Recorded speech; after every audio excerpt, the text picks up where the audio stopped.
Depois da morte de Lampião, o rei do cangaço, alguns cabras de Corisco resolveram entregar-se à polícia em Bebedouro, já que o governo prometia anistia a quem depusesse as armas.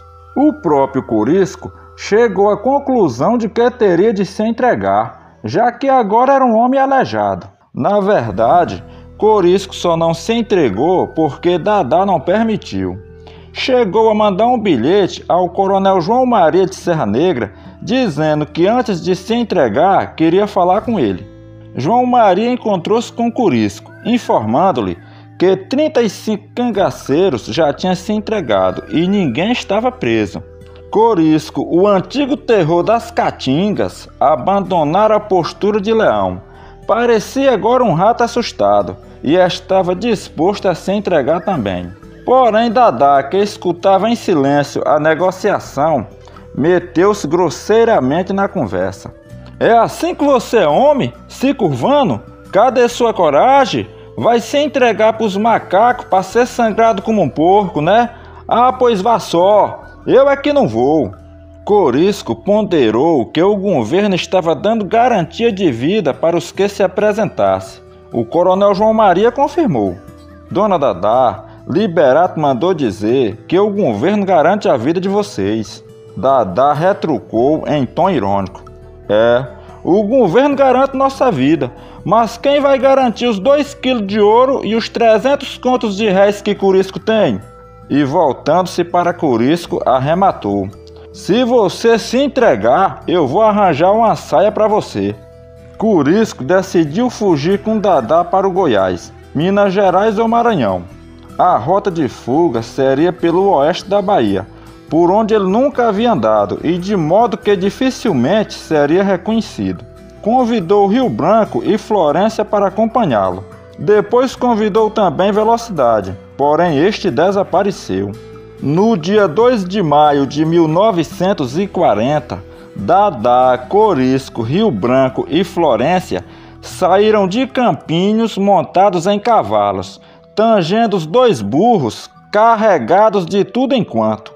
Corisco tinha ouro, joias e muito dinheiro, uma considerável fortuna, fruto dos saques e extorsões e roubos praticados na vida cangaceira. Corisco e Dadá resolveram passar pela fazenda Nica, aonde morava o compadre Chico de Almeida, para se despedir da afilhada Zefinha. A menina de 11 anos de idade era muito apegada a Dadá. Chamava Corisco de Dindinho. Ao despedir-se, foi aquele chororô, dizendo que queria ir também. O pai disse: comadre Dadá, se quiser pode levar. Ela gosta tanto da senhora e tenho certeza que com vocês ela vai estar muito melhor. Dadá concordou e levou a afilhada em sua aventurosa jornada. Partiram da fazenda Nica no dia 3 de maio. A viagem transcorreu sem problemas até perto de Barra do Mendes. Na época, era município de Brotas de Macaúba, na Bahia. Tinham andado mais de 100 léguas e não sabiam que tinham sido traídos por Velocidade.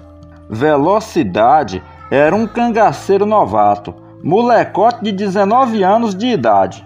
Para ele, Corisco era como um deus. Dizia: pelo capitão Corisco eu mato e morro. Depois que Corisco ficou aleijado, era Velocidade quem ajudava a Dadá a cuidar dele. Tinha planejado fugir com Corisco e Dadá, mas de última hora desistiu. Seguindo o exemplo de outros cangaceiros, ele foi a Bebedouro e no dia 12 de maio apresentou-se às autoridades. Velocidade levou as armas de Corisco e entregou à polícia como prova de sua regeneração. Contou que se não fosse Dadá, Corisco já teria se entregado. Coincidentemente, estava de passagem por Bebedouro a volante do tenente Zé Rufino, em busca dos restos do bando. E ao saber que um cangaceiro de Corisco tinha se apresentado ao quartel, Zé Rufino foi vê-lo e aproveitou para dar-lhes umas coronhadas de fuzil. E para salvar a própria pele, Velocidade revelou a rota de fuga de Corisco e assegurou a Zé Rufino que Corisco estava aleijado dos 2 braços. Zé Rufino foi informado que Corisco levava consigo uma fortuna em dinheiro, ouro e joias. O Diabo Louro era agora um tigre sem dentes e sem garras. Velocidade diz que Corisco estava paralítico, mal mexia os braços e não tinha condições de manusear uma arma. Zé Rufino percebeu-se a oportunidade de matar 2 preaços com uma pedrada.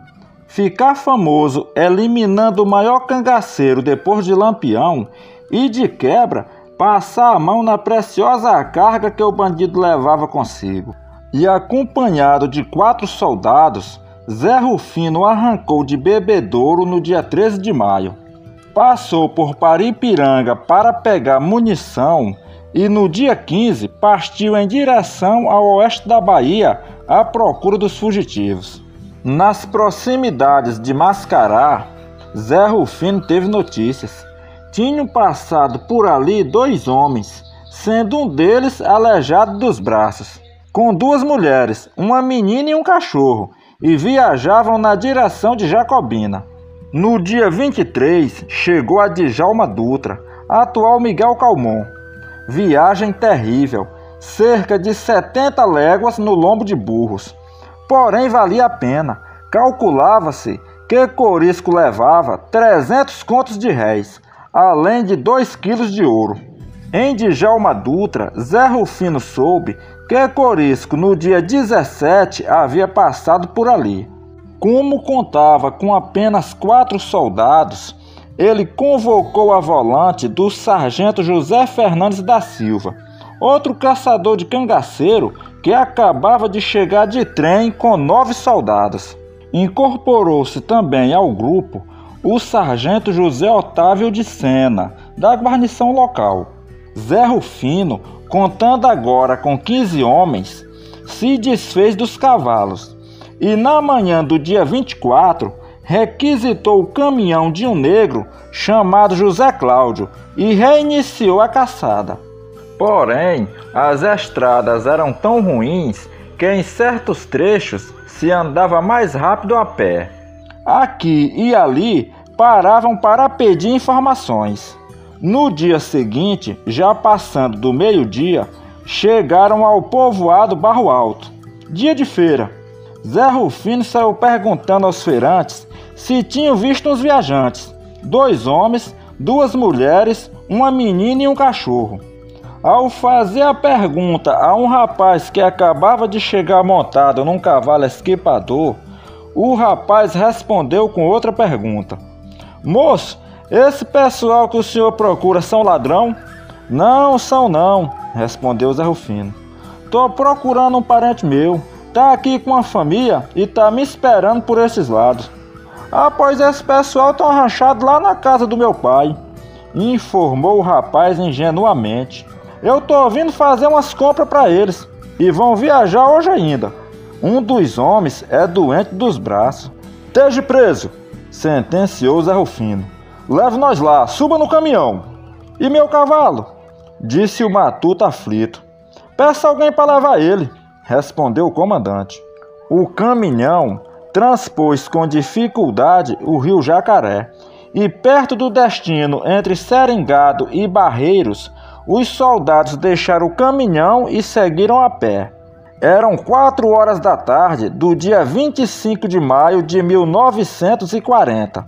2 dias antes, a 23 de maio, quinta-feira, dias de Corpus de Cristo, Corisco e Dadá tinham chegado à fazenda Pacheco, já depois de Barro Alto, a 2 léguas de Barra do Mendes, que então pertencia ao município de Brotas de Macaúba, e pediram pouso dizendo que eram romeiros, a caminho do Santuário de Bom Jesus da Lapa. Havia ali 3 casas num descampado à beira da estrada. A casa de Zé Pacheco ficava à esquerda. No centro, um pouco mais recuada, ficava a casa de Farinha, tendo no oitão uma vereda que ia sair em Barra do Mendes. E do outro lado desta vereda A uns 50 metros ficava a casa de um morador. Corisco disse que seu nome era Silva e Dadá disse que se chamava Amália. O dono da fazenda, José Pacheco, disse que uma filha sua, chamada Leogéria, estava muito doente, mas não tinha problema, eles podiam arranjar-se na casa de farinha. Armou redes e os deixou à vontade. Ao anoitecer, Leogéria morreu. Dadá participou da sentinela, rezando com as outras mulheres. O enterro de Leogéria foi feito no dia 24, sexta-feira, em Barra do Mendes, à moda do sertão, caixão amarrado em 2 varas, cujas pontas eram carregadas aos ombros de 4 homens, 2 na frente e 2 atrás. Quando um descansava, passava a ponta da vara para o outro. Na manhã do dia 25, a mulher de Zé Pacheco, dona Brasiliana, vendo que Dadá tinha uma máquina de costura, pediu que ela fizesse uma roupa preta de luto para o viúvo Cazuza. Em agradecimento pela hospitalidade, Dadá concordou. Deixaria para viajar mais tarde. Diante disso, Corisco deu um dinheiro ao filho de José Pacheco, chamado Zé Antônio, e pediu que ele fosse fazer umas compras em Barro Alto. Florência aproveitou para ir lavar umas peças de roupa no tanque, e Rio Branco a acompanhou. O filho de Zé Pacheco estava custando a voltar. Já eram quase 4 horas da tarde. Corisco estava cochilando numa rede. Dadá terminou de costurar a roupa do viúvo e casualmente olhou pela janela para ver se o rapaz já vinha, e não conteve o grito. Vixe, Nossa Senhora, é macaco! Me acompanhe, disse Corisco. Corisco deu um pulo da rede e correu pela porta dos fundos. Dadá passou por ele e a polícia atirando atrás. Havia uma cerca de madeira e Dadá apoiou-se num dos paus a fim de pular para o outro lado. Foi quando recebeu um tiro no tornozelo direito. Corisco viu Dadá cair, mas não podia fazer nada, pois os seus braços não serviam para nada, e saiu correndo beirando a cerca. Escutou Dadá dizer: Meu velho, tô baleada. Corisco tentou encorajá-la. Maior são os poderes de Deus, Dadá. Como o mato era ralo e não tendo aonde se esconder, Corisco correu em direção a um pé de imbuzeiro. Mas ao chegar perto, uma bala o acertou no meio das costas. Ele girou desequilibrado e nesse instante recebeu uma descarga de metralhadora no ventre. A essa altura, na casa de farinha, os soldados já haviam mexido nas malas de Corisco. Ao passar por Dadá caída no chão, o sargento Senna puxou a faca da cintura. Dadá pensou que ele ia matá-la, mas o sargento era um homem prático. Cortou o bolso dela com roupa e tudo, levando o dinheiro que a cangaceira carregava consigo. Depois arrancou todos os anéis dos dedos, rasgando a carne, e seguiu correndo atrás dos companheiros na perseguição a Corisco. O primeiro a chegar aonde estava Corisco foi Gervásio, o rastejador da volante. Corisco estava de bruços, arquejando. Com o pé, Gervásio virou o corpo do bandido. As tripas estavam de fora. A rajada de metralhadora rasgaram os intestinos do infeliz. Zé Rufino chegou correndo ansioso e perguntou a Gervásio: É Corisco mesmo? Gervásio respondeu: É Corisco, velho. O tenente aproximou-se do agonizante e perguntou: Corisco, você sabe quem está aqui? Corisco olhou para cima e balançou a cabeça em sinal negativo, mas não falou. O tenente disse triunfante: Aqui é Zé Rufino, Corisco. O cangaceiro mordeu os lábios, revirando os olhos. O comandante voltou ao ponto onde estava Dadá baleada, a uns 40 metros. Ela gritava de dor. Tinha sido ferida gravemente no pé direito, à altura do tornozelo. O seu pé ficou preso à perna somente pela carne, pois os ossos foram despedaçados. Aqui é Zé Rufino, Dadá, e eu estava atrás de vocês. Um soldadinho amarelo chamado Antônio Mário reclamou providência. Vocês ainda estão de conversa? Mata logo essa puta! Dadá respondeu na bucha. Puta sua mãe, seu macaco descarado. Me respeite que eu sou uma mulher casada. O comandante interveio. Ninguém toca nela. Corisco e Dadá foram postos debaixo do pé de embuzeiro. Gervásio pôs as tripas de Corisco para dentro da barriga e o enrolou com um cobertor. Dadá gritava, pedindo que acabassem de cortar o seu pé, pois ela não suportava as dores. Um soldado chamado João Riachão fez uns arranjos para estancar o sangue. Disse a Dadá que estava fazendo aquilo em agradecimento por uma ajuda que ela tinha dado à família dele. Zé Rufino mandou buscar o caminhão e correu para a casa de farinha. E ficou brabo ao ver que alguém já havia mexido nas malas dos cangaceiros. Quando o caminhão chegou, pôs as malas na bolé e sentou-se em cima, e mandou colocar Corisco e Dadá na carroceria. Já estavam de saída quando um soldado chegou com uma menina, dizendo que tinha encontrado escondida debaixo de uma cama. Só então Zé Rufino se lembrou que de fato Corisco e Dadá viajavam com outro casal e uma menina. E cadê os outros? Perguntou o comandante sem sair da bolé, pois não podia abandonar as malas. Vão nas outras casas ver se Rio Branco e a mulher estão lá. Daí a pouco veio a resposta. Nas casas não havia ninguém. Certamente todos tinham fugido ao escutar os tiros. Então vamos embora, decidiu o comandante. Zé Cláudio, toque a merda desse caminhão para Djalma Dutra. Viajaram a noite toda, passando por Barro Alto, Canarana, Cafarnaum e Morro do Chapéu. O frio era insuportável. Antes da meia-noite, na zona de Ventura, Corisco morreu. Suas últimas palavras foram: me dê um copo d'água. O coronel Salinho, chefe político de Djalma Dutra, atual Miguel Calmon, mandou que o enterro do cangaceiro fosse feito de forma decente.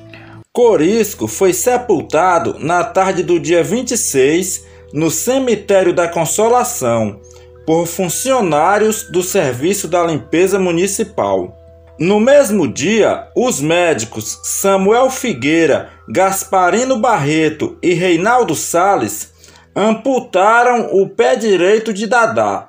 Como a perna apresentava sinais de gangrena, fizeram nova cirurgia. A perna foi amputada abaixo do joelho, quase na junta. Tempos depois, em Salvador, Dadá viria a ser novamente operada no Hospital Santa Isabel pelo Dr. Aristide Novis Filhos, sendo preciso amputar a perna toda, deixando apenas uns 4 dedos da coxa. 12 dias depois do sepultamento, sob a alegação de que não tinha sido determinada a causa da morte, as autoridades policiais de Salvador mandaram exumar o cadáver. Na verdade, o objetivo da exumação era cortar a cabeça do cangaceiro, a fim de levar para o Museu Nina Rodrigues, na capital baiana, aonde iria juntar-se as cabeças de Lampião, Maria Bonita e os outros cangaceiros, expostas à visitação pública. Levaram a cabeça e o braço direito. Os médicos legistas que fizeram a exumação foram os doutores Francisco Machado e Aguinaldo Santos. A 15 de fevereiro de 1969, por determinação da Justiça, a cabeça e o braço de Corisco foram sepultados no cemitério Quinta dos Lázaros, onde são enterradas as pessoas pobres de Salvador. Em 1972, Dadá foi a Djalma Dutra e desenterrou o corpo de Corisco e trouxe para Salvador os outros ossos, a fim de sepultar tudo junto. Até que isso acontecesse, Em 1977, ela guardou os ossos em uma caixa de madeira envernizada debaixo de sua cama.